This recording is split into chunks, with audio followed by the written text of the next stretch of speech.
오늘 성경에 보면은 이런 변화와 함께 또 한 가지 놀라운 변화를 우리에게 소개하고 있습니다. 즉 그것은 성령이 임하시면 방언도 하고 예언도 하고 능력과 권능과 치유도 일어나고 봉사와 이런 기적도 일어나지만 놀라운 일이 또 하나 일어나는데 그것은 자기의 소유를 자기 것이라고 생각하지 않게 된다는 것입니다. 필요한 모든 이들에게 나누어 주는 구제가 시작됩니다. 32절을 보시기를 바랍니다. 32절 시작. 믿는 무리가 한마음 한뜻이 되어 모든 물건을 서로 통용하고 제 재물을 조금이라도 제 것이라 하는 이가 하나도 없더라. 여러분, 성령이 임하면 무슨 일이 생깁니까? 우리의 인생관이 변하고 세계관이 변하지만 물질관이 변합니다. 성령이 임하시면 자기의 재물을 자기 것이라고 생각하지 않게 됩니다. 누가 시켜서가 아닙니다. 이상하게 돈에 대해서, 물질에 대해서 자유하는 마음이 생기기 시작합니다. 여기서 32절 끝부분에 보면은 제 재물을 조금이라도 제 것이라 하는 이가 하나도 없더라 그렇게 했습니다. 하나도 없더라. 이 말은 성령이 임하시면 예외 없이 구제가 일어난다는 것입니다. 성령이 임하시면 선교가 일어나는데 그것은 구제와 동시에 선교가 일어납니다. 구제하며 선교하고 선교하며 구제하게 되는 것입니다. 구제는 강요되는 것이 아닙니다. 저절로 이루어지는 것입니다. 물이 차면 넘치는 것처럼 이 긍휼 사역이라고 하는 것은, 구제라고 하는 것은 성령이 임하면 차고 넘치는 것처럼 저절로 넘치게 되는 것입니다. 진정으로 그 사람에게 성령이 임했는지 안 임했는지를 여러 가지로 살펴볼 수 있습니다만은 선교에 관심이 있느냐 없느냐가 그 사람이 성령 받았느냐 안 받았느냐를 알아볼 수 있는 열매 중에 하나입니다. 또 하나는 그 사람이 구제하는가 하는가 안 하는가. 만약 당신이 구제하고 있다면 누군가 가난한 사람을 불쌍히 여기고 나의 필요를 느끼는 사람을 여러분이 도와주고 있다면 그건 이미 성령이 차서 흘러 넘쳐서 그렇게 해야 되는 것입니다. 여러분, 그 교회가 진짜 교회인가 가짜 교회인가, 성령이 임한 교회인가 안 한 교회인가는 그 교회가 구제를 하고 있는가 안 하는가로 결정을 합니다. 선교를 하는가, 그 교회가 정말 구제가 있는가. 왜? 구제는 인위적으로 하는 게 아니기 때문에 그렇습니다. 휴머니즘으로 하는 게 구제가 아닙니다. 인간의 도덕과 윤리와 양심으로 하는 그것이 교회에서 말하는 구제가 아닙니다. 교회에서 말하는 진정한 구제는 성령이 충만해서 넘쳐 흘러나는 것입니다. 사랑하는 성도 여러분, 구제는 성령의 역사입니다. 성령이 충만하면 그 교회에 긍휼이 가득 차게 됩니다. 연약한 사람, 불쌍한 사람, 외로운 사람들에 대한 관심이 깊어집니다. 그리고 쏟아붓기 시작을 합니다. 조건 없이 사랑하게 됩니다. 이것이 진정한 교회입니다. 32절에 보면은 초대교회에 성령받은 성도들이 어떤 물질관을 가졌는가를 네 가지로 읽어볼 수가 있습니다. 첫째는 32절을 보십시오. 첫째는 믿는 무리가라는 말이 나옵니다. 물질에 대한 개인적인 태도가 아니라 공동체적인 변화가 일어났다는 것입니다. 개인적으로 누구든지 그런 긍휼을 가질 수가 있습니다. 개인이 누구를 잘 도울 수가 있습니다. 그러나 오늘 성령이 임한 이 초대교회는 개인의 문제가 아니라 집단적으로 믿는 무리 모두가 공동체적으로 이 구제에 대한 관심을 갖게 됐다는 것입니다. 우리 교회도 개인적으로 관심 가진 사람이 많이 있을 수가 있습니다. 그러나 교회가 결정할 수 있는 것은 성령의 역사입니다. 교회가 하나님이 주신 헌금을 선교와 구제로 쓸 수 있는 것은 성령의 역사입니다. 놀라운 일입니다. 공동체적으로 이런 생각을 하게 된 것입니다. 두 번째입니다. 믿는 무리가 그 다음에 뭐라고 말했죠? 한 마음 한 뜻이 돼요. 물질에 대한 마음은 사람마다 다 다릅니다. 한 마음이 되기는 참 어렵습니다. 부부라도 돈 쓰는 게 다릅니다. 남편은 자동차 사기를 원합니다. 부인은 소파 사기를 원합니다. 똑같은 돈이지만 서로 필요와 서로 관심이 다르기 때문에 그 마음이 하나가 되는 것이 이렇게 쉬운 일이 아닙니다. 더구나 교회에서는 더구나 그렇습니다. 그러나 바로 믿는 무리들이 성령이 임하니까 이 구제 문제나 교회 여러 가지 문제에 대해서 한 마음 한 뜻이 되었다는 것입니다. 나는 이런 일들이 오늘 우리 교회에 있기를 바랍니다. 오늘 성령 받은 이 초대교회 성도들에게 또 한 가지 놀라운 일이 생겼습니다. 그것은 믿는 무리가 한 마음 한 뜻이 되어 그 다음 뭐라고 그랬죠? 모든 물건을 서로 통용하고 물건을 서로 통용했다는 뜻은 무엇일까요? 그것은 서로의 필요를 발견했다는 뜻입니다. 더 특별히 다른 사람의 필요가 무엇인가 눈에 띄었다는 뜻입니다. 이 말을 다른 말로 말하면 두 번째는 자기 물건이 아깝지 않다는 뜻도 됩니다. 아깝지 않았기 때문에 필요에 따라 공급할 수가 있었습니다. 보통 경우에 누구든지 자기 물건이 아깝고 자기의 것이 가장 소중합니다. 그런데 성령이 임하면 가치관이 다르게 됩니다. 타인의 필요가 자기 소유보다 더 크다는 것을 느끼게 됩니다. 그것이 성령의 역사입니다. 이것이 성령의 깊은 역사입니다. 성령의 초보적인 단계에는 이런 기적과 이사와 방언과 예언과 이런 현상들이 일어나는 것입니다. 그러나 성령의 더 깊은 단계에 들어가게 되면 그는 자기의 삶을 헌신하게 됩니다. 그리고 자기의 것을 자기 것이라고 말하지 않게 됩니다. 물질의 자유를 느끼게 됩니다. 영의 자유뿐만 아니라 물질의 자유까지도 이 사람은 느끼게 됩니다. 성령 받은 사람들은 자기가 얘기하기보다는 다른 사람의 얘기를 많이 들어줍니다. 자기 얘기를 많이 안 합니다. 타인의 필요에 귀를 엽니다. 성령 받은 사람들은 다른 사람의 아픔과 고통에 대해서 관심을 갖습니다. 성령 받은 분들입니다. 다 사람들이 좋은 옷을 입고 멀쩡하게 웃고 있지만 속에서는 눈물을 흘리고 있을지 모릅니다. 그것을 보고 이해하는 것입니다. 그리고 가서 위로하는 것입니다. 이것이 성령 받은 사람들입니다. 초대교회 성도들에게는 이 마음이 있었습니다.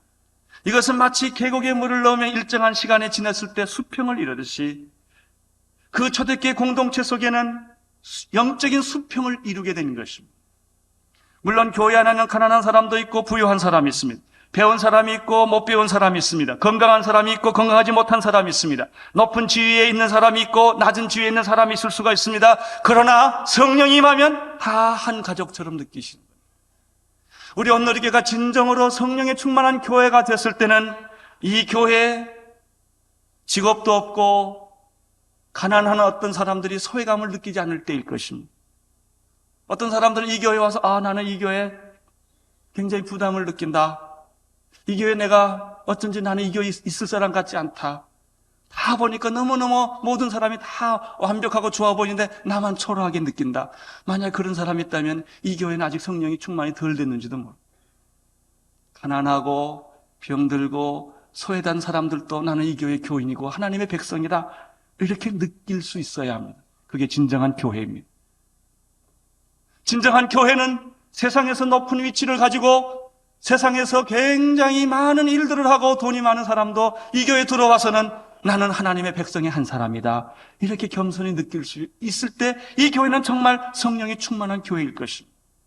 우리는 그리스도 안에서 한 백성이요, 한 가정이요, 천국 백성이라고 그렇게 느끼게 되는 것이 바로 오늘 이 본문에서 발견하게 된 물건을 통용하며 사람들이 제 물건을 제 것이라고 말하니까 하나도 없는 그런 공동사회, 성령의 공산사회가 이루어졌던 것입니다.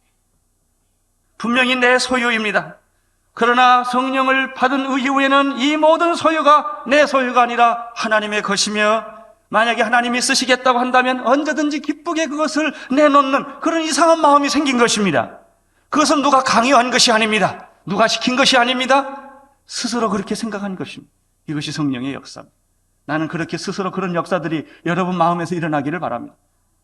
여러분, 우리가 세상에서 돈 버는 거 얼마나 힘듭니까? 어떻게 번 돈인데 그 돈이 내가 어떤 희생을 대가를 치르고 번 돈인데 그런데도 그 돈에 대해서 자유하고 평안한 마음이 생기는 것입니다. 내가 어떻게 올라간 지위인데 정말 수많은 사람의 경쟁을 뚫고 내가 올라간 그 자리인데 쉽게 포기할 마음도 생기는 것입니다.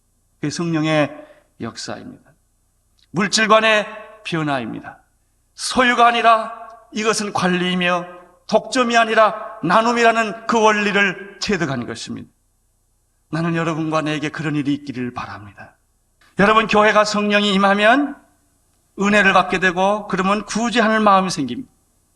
이 구제를 어떻게 교회가 해야 되는가 세 가지 여기 말씀이 나옵니다. 첫째는 어떻게 구제를 할 수 있는가? 구제를 강조하면 구제가 없습니다. 선교를 강조하면 선교가 일어나는 것이 아닙니다. 선교를 해야 하는 부담만 같습니다. 구제를 해야 된다는 부담만 같습니다. 어떻게 교회가 구제가 일어나는가? 은혜 받아야 됩니다. 은혜는 어떻게 받습니까? 은혜는 사도들이 큰 권능으로 주 예수의 부활을 증거하니 무리가 어떻게 했습니까? 큰 은혜를 받게 됐고 은혜를 받으니 구제가 일어나는 것입니다. 교회는 예수를 얘기해야 합니다. 예수의 부활을 말해야 합니다. 구원을 말해야 합니다. 거듭남을 말해야 합니다. 사회 참여나 구제는 말하면 그것을 우리가 그런 얘기를 할 때 사회 참여 구제가 생기는 것이 아닙니다. 예수님 얘기하면 사회 참여가 됩니다. 부활을 얘기하면 구제가 일어나는 것입니다. 이것이 원칙입니다. 서젖을 억지로 짜면 안 됩니다. 그냥 서젖을 억지로 짜면 젖만 아파요. 젖을 많이 나오게 하는 방법은 잘 먹이는 것입니다. 풀을 먹이고 사료를 잘 먹이면 소에서 젖이 넘쳐 흐릅니다. 마찬가지입니다. 교인들이 꼴을 잘 먹어야 합니다. 영적으로 은혜를 받아야 합니다. 충만해야 합니다. 기쁨이 넘쳐야 합니다. 감격이 넘쳐야 합니다. 구원의 그 노래가 있어야 합니다. 이때 은혜가 넘치면 구제가 자연스럽게 넘쳐나게 되는 것입니다. 여기서 우리는 이러한 하나 원리를 발견하게 됩니다. 물질적 문제의 근본 해결은 영적인 문제에 있다. 영적인 문제를 푸는 데 있다. 혹시 경제적으로, 물질적으로 어려움을 겪습니까? 물질을 쫓아다니면 해답이 없습니다. 빨리 새벽 기도를 나오십시오. 무릎을 꿇고 하나님께 매달리십시오. 영적으로 문제를 해결하면 여러분의 육적인 문제들이 다 해결받는 것입니다. 그 문제의 원인을 발견하게 되는 것입니다. 그래서 하나님께 영광 돌리게 되는 것이죠. 둘째는 이 33절과 35절 가만 보십시오. 사도들이 큰 권능으로 주 예수의 부활을 증거하니 무리가 큰 은혜를 입어 그 중에 뭐라고 그랬죠? 핍절한 사람이 없어졌어요. 어떻게 없어졌을까요? 어떤 사람들이 밭과 집을 팔아 그 판 것의 값을 가져다가 사도들의 발 앞에 놨기 때문입니다. 여기서 우리는 이것을 발견합니다. 이런 사실을. 응답은, 하나님의 응답은 우리에게 있다는 것입니다. 우리가 돈이 필요합니다. 어떤 선교 사업을 하기 위하여, 어떤 구제를 하기 위하여 교회가 돈이 필요합니다.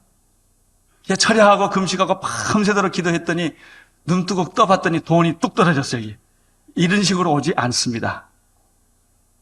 기도했더니 갑자기 하나님이 부자를 보내주셔서 돈을 헌금하게 했다. 이런 것도 아닙니다. 그런 거 기대하지 마십시오. 누군가 우리를 도와줄 것이라 이런 생각하지 마십시오.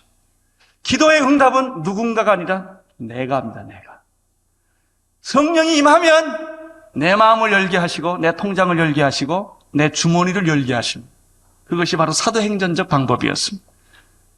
어떤 제3자가 오는 것이 아닙니다. 우리가 변하는 것입니다. 나는 여러분의 통장이 변하기를 바랍니다.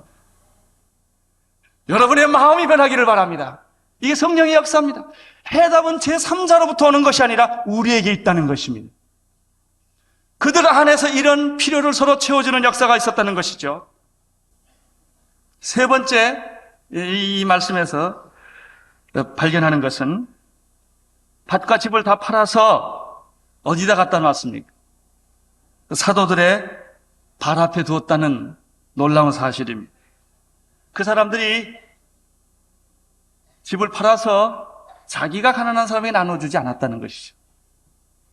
그 돈을 사도들의 발 앞에 놔두어서 그들로 하여금 가난한 자를 돌보도록 하는 방법이 사도행전적 헌금 방법입니다. 그것이 교회의 방법입니다. 교회 공동체에게 맡겨서 교회로 하여금 이 일을 하게 하는 것입니다. 여기에 교회의 막중한 사명이 있습니다. 교회는 이 하나님의 헌금들을 잘 받아서 정말 하나님의 방법대로 잘 쓰는 책임이 교회 지도자들에게 있습니다. 일반 헌금이나 11조 헌금이나 감사 헌금은 다 헌금함에 넣으시면 좋겠습니다. 그러나 여러분들이 기도하다가 내가 어떤 분을 돕고 싶은다는 마음이 생겼을 때 여러분은 특별히 그 돈에다가 헌금 봉투에다가 이런 목적으로 써주십시오라고 써서 그 목적을 하게 할 수가 있습니다. 만약에 여러분이 하게 된다면 여러분이 칭찬받게 될 것입니다. 여러분이 하게 된다면 여러분이 시험받을 일이 많이 생깁니다. 헌금 받는 사람이 여러분을 바라보게 될 것입니다. 주님을 바라보지 않고. 처음에는 잘 시작했으나 나중에는 어려움에 빠지게 될 것입니다. 그래서 사도행전에서는 초대교회는 그 돈을 사도들 앞에 갖다 놓고 사도들로 하여금 공평하게 예수 그리스도의 이름으로 교회 이름으로 이 구제를 하게 한 것입니다. 이 성령과 구제에 관한 말씀을 나누고 구체적으로 사도행전에 나타난 가장 인격적인 한 사람을 모델로 예를 여기 들고 있습니다. 그 사람의 이름은 바나바라는 사람입니다. 이 사람은 구브로에서 난 사람인데 아주 부유한 가정에서 태어난 사람입니다. 아마 구브로에 땅이 좀 있었던 것 같습니다. 아마 은퇴하고 만년에 좀 쓰려고 이렇게 만들어 놨는지도 모르겠습니다. 아마 그 당시는 부동산 투기 없었기 때문에 그것은 아니었을 것입니다. 어쨌든 땅이 있었습니다. 이 사람이 성령을 체험하고 기도하다가 그 땅을 판 것입니다. 가난한 자를 주기 위하여, 나눠주기 위하여 그 땅을 팔았다고 말했습니다. 그는 부유한 사람으로서 특별히 바나바라는 이름은 권위자, 위로하는 자라는 뜻인데 사도행전에 나타난 인물 중에서 참 바나바가 뛰어난 인격을 가진 사람입니다. 오히려 사도 바울은 사역에 뛰어난 사람입니다. 인격에 뛰어난 사람은 바나바입니다. 바나바는 사도 바울의 그늘 밑에 있었습니다. 마치 여호수아 그늘 밑에 갈렙이 있었던 것처럼, 그러나 갈렙이 위대한 인격의 소유자였던 것처럼 이 바나바는 위대한 인격의 소유자였습니다. 그런 사역을 많이 한 사람은 아닙니다. 이렇게 위대한 인격을 가진 사람이, 그리고 가정적으로 부유했던 그 사람이 자기가 그 물건을 자기가 쓰지 않고 돈을 사도들의 발 앞에 갖다 놓았다. 그의 겸손을 여기서 읽을 수가 있습니다. 이것이 바로 사도행전에 나타난 성령과 구제의 관계의 전부입니다. 나는 오늘 있게 이런 일이 있기를 바랍니다.